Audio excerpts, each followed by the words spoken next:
যারা বিজ্ঞান বানানটা এইভাবে লিখেন, দেখেন, যারা বিজ্ঞান বানানটা এইভাবে লিখেন তারা ছোটবেলা থেকেই ভুল শিখে এসেছেন, ভুল লিখে এসেছেন।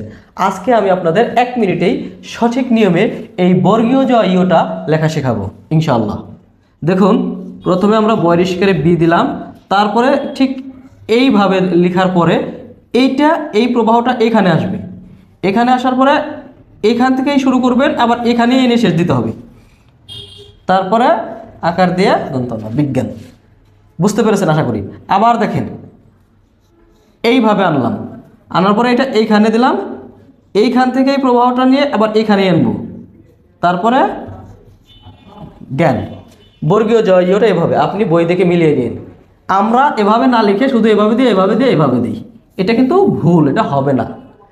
আশা করি আজকে থেকে বিজ্ঞান বানান অথবা বর্গীয় জ ইয় এই বর্ণটি লেখা শিখে গেছেন এবং আগে থেকে যারা পারেন তাদেরকে অসংখ্য ধন্যবাদ। আসসালামু আলাইকুম।